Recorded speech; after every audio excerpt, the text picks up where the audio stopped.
What do you hope to achieve from today's forum? Well, we've invited all the people here today basically as a communication exercise, because it's very difficult for people in this industry.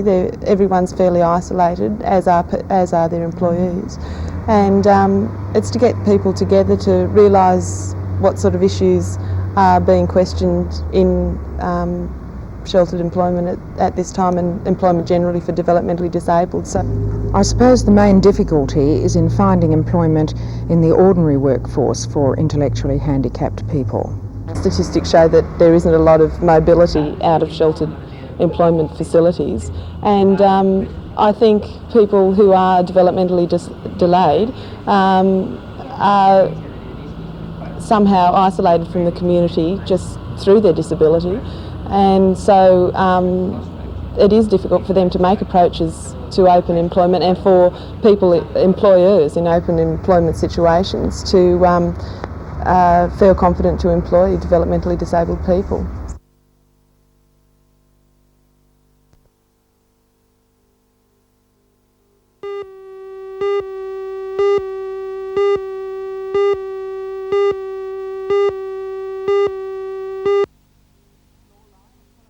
Lawline, a telephone advisory service, is only one of the avenues for legal advice available to the public during Law Week in Newcastle. The phone is manned by a solicitor who provides advice on legal rights. Regional Coordinator of Law Week, Robert Lindsay, says the public may also seek advice from solicitors in person. We have an advice booth operating at the Market Square Shopping Centre, gallery level, between 12 noon and 2 p.m. each day of this week, and we also have a law line operating, telephone number 21833, whereby members of the public can telephone that number and obtain free legal advice. What age groups are you aiming at? Well, we are aiming at all age groups, but this year in particular it is Year of the Youth, and for that reason we have made solicitors available to all secondary schools in the Newcastle and Lake Macquarie district for the purpose of speaking to the pupils and on selected topics of their choosing.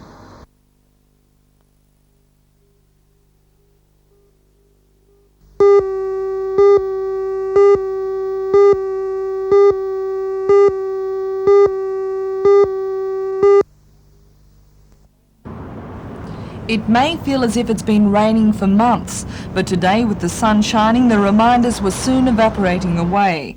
In all, 274.2 millimetres fell last month, making it the wettest April since the Hunter Valley Research Foundation began recording rain in 1964. Most of the rain fell in the last 10 days, with the heaviest fall of 54.6 millimetres on April 24th. For the farmers, the heavy rainfall has brought some good and bad news. It washed away blue-green aphids from the lucerne crops, which could have proved troublesome in the future. But the heavy rain has also leached some nutrients from the soil.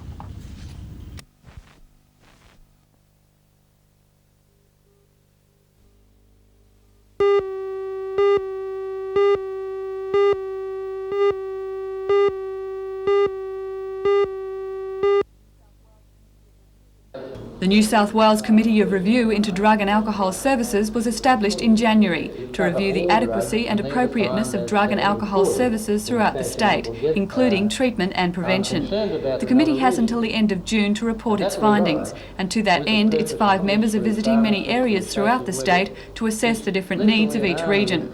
Committee member Dr Sue Moray. It's important to move around because I think there are differences from the city and the country regions. I think it's important to have an understanding of some of the different needs of different communities. What's the major difference between treatment centres in the city and the country? I don't think there's any difference in relation to drug treatment, but I think that treatment has to be considered in the context of the family, the community, the employment environment, and I think that treatment is perhaps only one area and one limited area in the whole field of drug and alcohol problems, I think.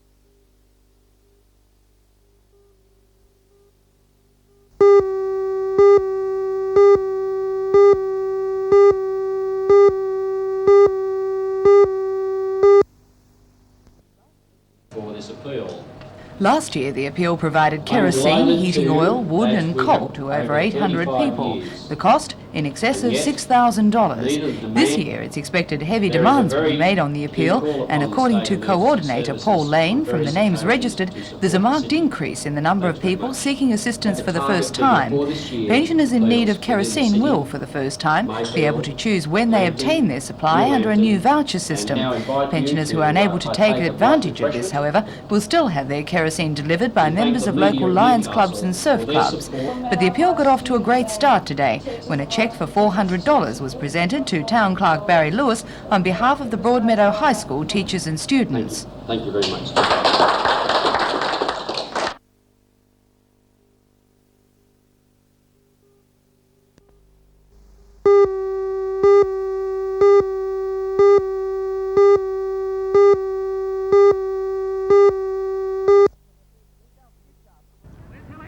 South Newcastle are shaping up to have their best year in some time. They won the pre-season final, and despite only having just one win from 3, look as though they are a certainty for the 5. They can score tries, as we see from this action, and now they have their rep players back, can surely defend sufficiently well to frustrate most sides. In coach Ken Shine and conditioner Stan Barwick, they have 2 winners, and that will rub off as the season wears on. Macquarie have also just 1 win, but have conceded 50 more points than South, while their attack is on a par. Veterans Ollie Prattle and Zach Alexander must lead the way and get others to follow that lead.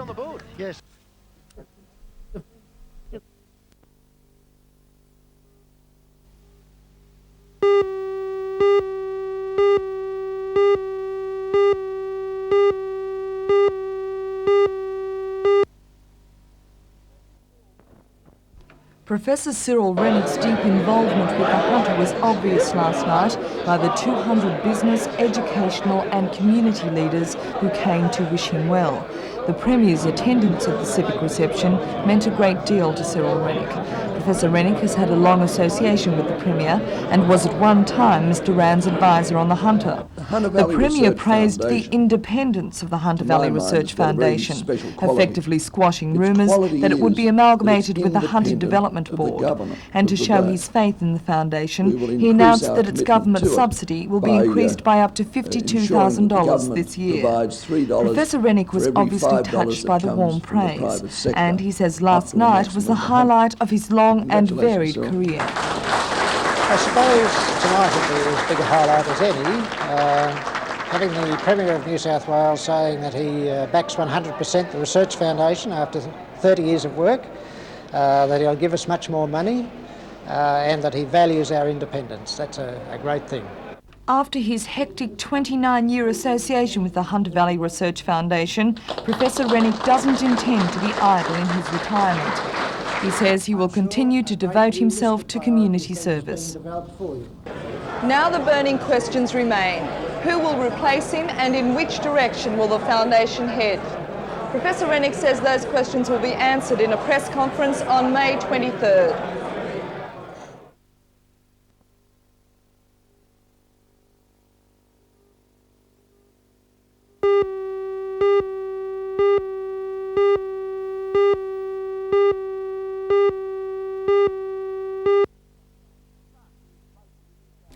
Clark, who has played for the New South Wales country senior side this year in a cup game at Tamworth, has attracted attention since joining the North Club after moving to the district from the Penrith Juniors. A couple of games in pre-season football with North.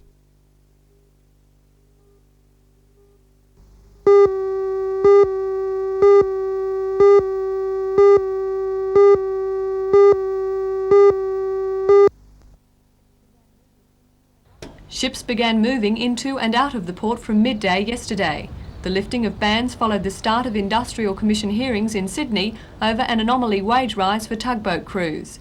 The Firemen and Deckhands Union, which represents the tugboat crews, had called them out on strike on Friday afternoon over the issue, and the other maritime unions followed. Without tugs and other essential services, ships could not move about Australia's ports, tying up millions of dollars in exports. Newcastle was affected by the bans from midday Saturday, preventing the movement of 18 ships over the weekend. The Maritime Services Board is working steadily to clear the backlog and expects port movements to be back to normal sometime this morning.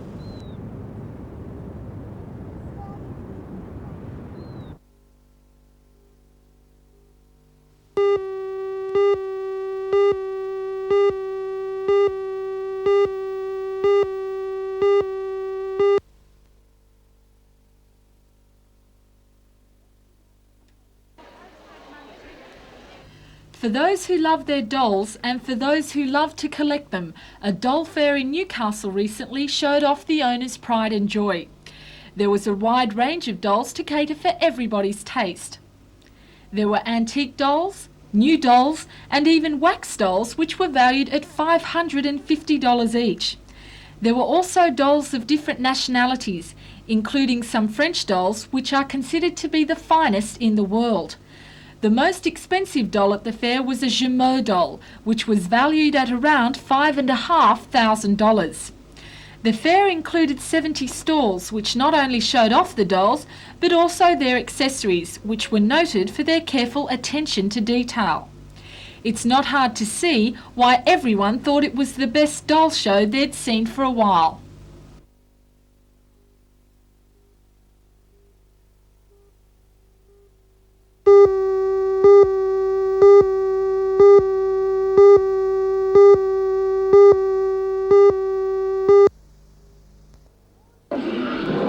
If you're a builder of any description or just interested in the latest offering in Lego, then over the school holidays there's a perfect place for you to go. The Lego World Show is here in Newcastle. It's called Life on Earth and it's on display at the Newcastle Showground until the 22nd of May. The exhibition has been brought to Newcastle from Melbourne and it's the first time that it's been seen outside a capital city. This is one of 5 different Lego exhibitions which travels the world and it has a lot of interesting and colourful displays to look at. This model of the Ice Age took 225 hours to build. There are lots of dinosaurs and prehistoric animals to have a look at, but there are also a lot of other items to grab your interest. The Wild West, or a big favourite of everybody's, the train set. For those who love the world of kings and queens, there's even a castle. This show is certainly worth the effort to go and see.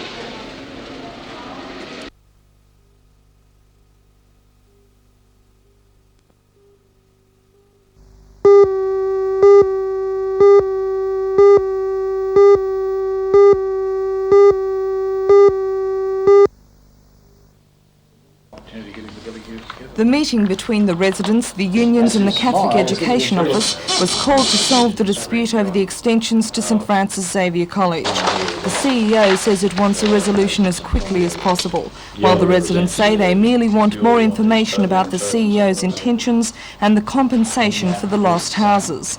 The CEO says it has kept the residents and the council informed about its plans. We have given a guarantee over the Bishop's signature, as it turns out, that for every house that is demolished in that part of Hamilton, the diocese will build an aged unit in fairly close proximity to the site. Last week, the Land and Environment Court found in favour of St Francis Xavier College's Stage 1 development. This involved the demolition of 4 houses in Ada Street, but the CEO has further plans for expansion, which will mean the destruction of 8 more dwellings. It's these 8 houses, 4 of which have already been partly torn down, that the residents say they weren't informed about.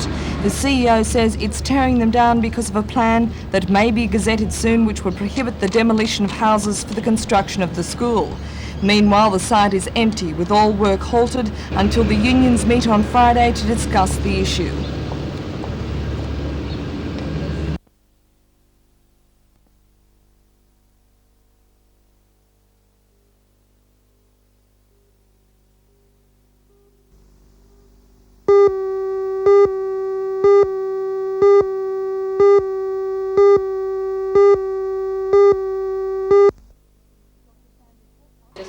Dr. Sandra Pertot is a clinical psychologist with special interest in human sexuality. She believes the majority of couples in our society are affected by unrealistic expectations about sex. Her book, A Common Sense Guide to Sex, encourages people to come to grips with false expectations. Do you mean that we should be content with a fairly pedestrian approach to sex rather than a more romantic one? No, because I suppose I'm trying to put a little bit more of the romance back into sex and a little bit less of the sensational things like, you know, jumping up and down, swinging from chandeliers. Those are the things that I consider unnecessary, but more what I'm suggesting are more relationship things like quietness, time together, and that would make sex more romantic, I think. What do you think's one of the most important things in a happy sexual relationship? Just being comfortable with who you are. If you're different to what the books say or your neighbours are like, that doesn't mean there's anything wrong. The most important thing is for you to feel okay with who you are and then be able to communicate that to your partner. Being different doesn't indicate a problem necessarily. Dr. Pertot also believes there is a distinct difference between men and women's attitudes to sex. The basic difference that I see is that women need to feel relaxed and good before they feel sexy, whereas men often seek sex in order to feel good. And that has a lot of implications for their day-to-day living. If she's uptight, she'll be irritated if he touches her. If he's uptight, he's likely to find it quite soothing if she touches him. Therein lies the cause of many an argument over the dishes.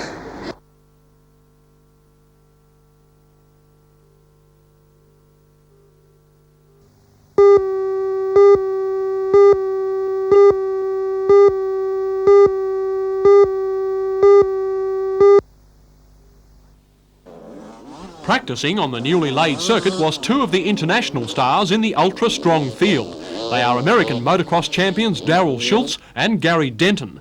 The Aussie stars, such as current Mr Motocross Jeff Leask and past champ Stephen Gall, will provide stiff competition. But international gladiators like Schultz, it seems, put their own safety to one side in their quest to win. I hurt my knee probably about 8 times. I've had eight operations on the same knee. I've broken my shoulder a couple times and my wrist a few times, ankles, things like that. Someone said you'd broken your back. Yeah, I did that on a street bike about a year ago after I actually quit racing. Well, I mean, how's your body equipped to stand up to this sort of racing now?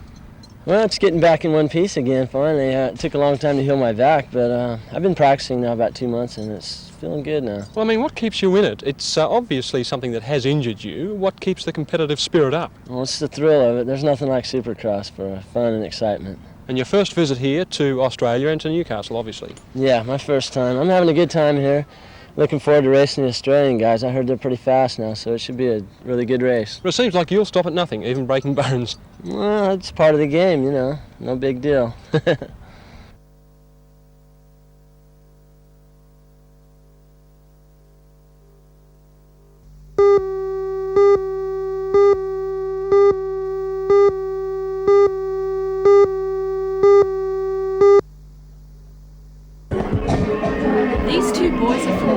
Public school, and already they're filmmakers. Recently they showed it to some of their friends who found it very entertaining. The film is called School Safari and it's all about the unusual activities that take place at the school. Adrian Carruthers and Peter Gresser are in 6th grade and are the stars of the film. They spoke to me about just how easy it was to make their very own motion picture. Adrian, who thought of the idea to make the film? Well, I really did, but yeah, I made it and Peter kind of helped with all the bits. And why did you want to make it? Well, we wanted to raise money for the fete and it turned out really good. We raised over $125 was about. How long did it take you to make the film all up? About 6 weeks or so. Do you think you'll make any more films for the school? I don't know, might make one for the end of the year. Just for going away.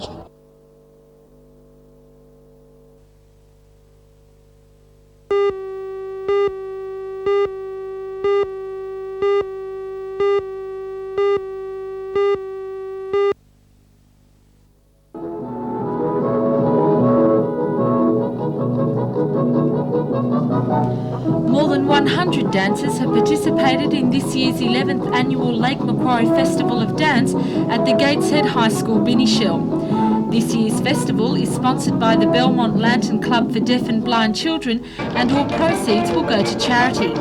The program began last Monday and since then the dancers have performed both day and night in the various sections. They competed for trophies in the championships of tap, jazz and ballet. The girls and boys danced before a judge and an audience. The judge is known as an adjudicator, and she judges the best dancer in the different sections and awards them the prizes.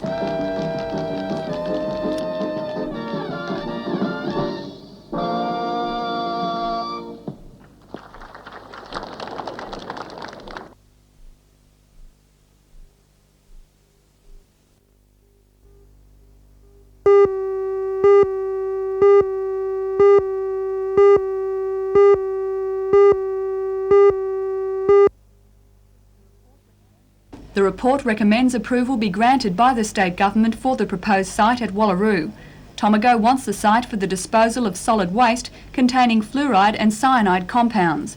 In approving the proposal, the Commissioner of Inquiry, William Simpson, said he was satisfied fluoride-contaminated waste may be disposed of at the site without harm to the environment beyond it. However, he said he wasn't yet convinced cyanide-contaminated waste may be disposed of, and the company has to demonstrate through field trials that this can be done. Mr Simpson also attached 14 conditions which must be met by the company. They include long-term monitoring of the site, with the results being made available to the public. All work, monitoring and supervision must also be carried out to the satisfaction of the State Pollution Control Board. Environment and Laboratory Manager at Tomago, Graham Taylor, says despite these conditions, the company is pleased by the findings of the report. I think after 2 years of very intensive investigation into the problem, we're pleased that the Commissioner has recommended approval of the project. You've said, though, that some of the 14 conditions attached to the recommendation are onerous. Which are these? Well, the condition that relates to the limited approval of the project for a period of 10 years we consider to be perhaps unreasonable. Also, the last condition of the approval, which relates to the ultimate decontamination of the site, may cause some problems to us. Are you confident Tomago can operate the waste disposal